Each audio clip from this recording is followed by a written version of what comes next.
Καταφέρνει 16-23, 48 δεύτερα για το τέλος της πρώτης περίοδου. Χάρης πίσω από το Κάρπερι, συγγνώμη, που πέρασε στο παιχνίδι. Η συνεργασία.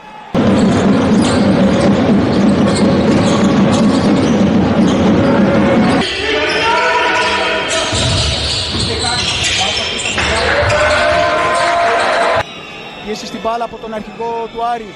Ο Χάρης θα δώσει την πάσα για τον Κόφι, 78-80.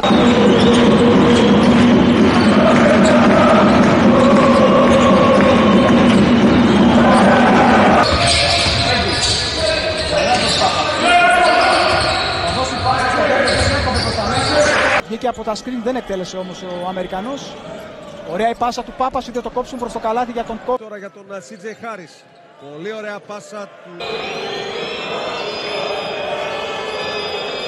Από τον Κάρμπερι για τον Κόφι.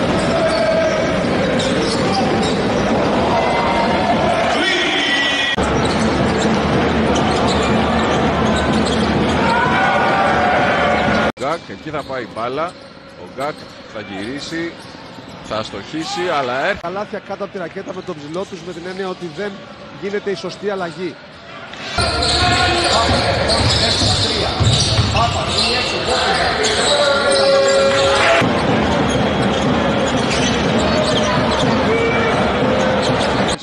Ζήτησε το σκριν από τον Γκάκ.